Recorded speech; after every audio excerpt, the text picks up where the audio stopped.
Municipal కార్మిక సోదరి సోదరులారా, మీ అందరికీ AP municipal workers and employees federation CIT అనుబంధ సంఘం తరఫున ప్రత్యేక విజ్ఞప్తి చేస్తూ ఉన్నాం.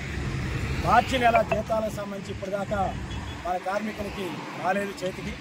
కమిషనర్లు అందరూ కూడా మేము తంబేశాం, మా చేతులు ఏమీ లేదని చెప్తున్నారు. ఆప్కాస్లోనో సిఎఫ్ఎంఎస్ దగ్గర లేట్ అయిపోయిందని చెప్తున్నారు. దీని మీద ఈరోజు విజయవాడలో సిఐటి అనుబంధ సంఘ నాయకత్వం ఆప్కాస్ అధికారులు అట్లాగే డిఎంఏ గారి ఆఫీసులో అధికారులు కలవడం జరిగింది. వారు చెప్పినటువంటి సమాచారం మేరకి ఇంకా 4-5 రోజుల్లో సిఎఫ్ఎంఎస్ దగ్గర లేట్ అవుతూ ఉంది. ఈ 4-5 రోజుల లోపల జీతాలు వస్తాయని చెప్పారు. అట్లాగే కొత్త జీతాలు రావచ్చని చెప్పారు. ఎక్కడన్నా కొత్త జీతాలు రాకపోతే స్థానిక అధికారులు కొత్త జీతాల బిల్లులు పెట్టి తంబేసి వేయకపోతే ఆలస్యం అవడానికి అవకాశం ఉంది. కాబట్టి మీ స్థానిక మున్సిపల్ అధికారులను కలవండి. అక్కడ కలిసి వారు తంబేశారా లేదా కొత్త జీతాల ప్రకారం అనేటువంటిది విచారించండి. అట్లాగే కొన్ని చోట్ల మాకు తెలిసినటువంటిది 21,000 రావాల్సిన వాళ్ళకి 24,500 రావాల్సిన పార్కుల్లో పనిచేసేవాళ్ళు, యూజీడీ కార్మికులు, ఇట్లాంటి వాళ్ళకి డ్రైవర్లకి కొన్ని చోట్ల సరిగా వేయలేదని చెప్పి ప్రచారం జరుగుతుంది. ఇవన్నీ క్లియర్ కావాలంటే స్థానిక మున్సిపల్ అధికారులు కలవండి.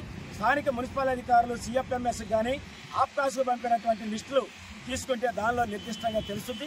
ఎవరికైతే అన్యాయం జరిగిందో వాళ్ళకి సంబంధించిన విషయాల మీద వెంటనే అక్కడ అర్జీలు పెట్టండి, అన్యాయాన్ని సరిదిద్దమని కోరమని చెప్పేసి మేము మీ అందరికీ విజ్ఞప్తి చేస్తూ ఉన్నాం. అట్లాగే ఇంజనీరింగ్ కార్మికులకు సంబంధించిన ఫైలు ఫైనాన్స్ డిపార్ట్మెంట్లో పరిశీలన ఉంది, ఫాలోఅప్ జరుగుతూ ఉంది. దీనికి సంబంధించి ఈరోజు నియమ నిబంధనలు ఎన్నికల కమిషన్ చాలా కఠినంగా పెట్టింది.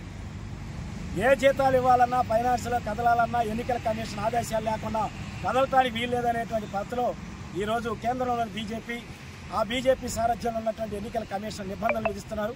ఈ నిబంధనల వల్ల మనకి ఆటంకం అవుతుంది.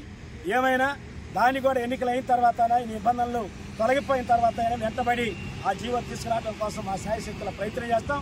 ఒకవేళ జీవో ఇవ్వటం ఆలస్యమైతే ఎన్నికలైన తర్వాత ఆ జీవోలు సాధించడానికి జీతాల పెంపు కోసం ఇంజనీరింగ్ కార్మికుల తరఫున పోరాటానికి సిద్ధంగా ఉండాలని చెప్పి AP municipal workers and employees federation తరఫున విజ్ఞప్తి చేస్తాం.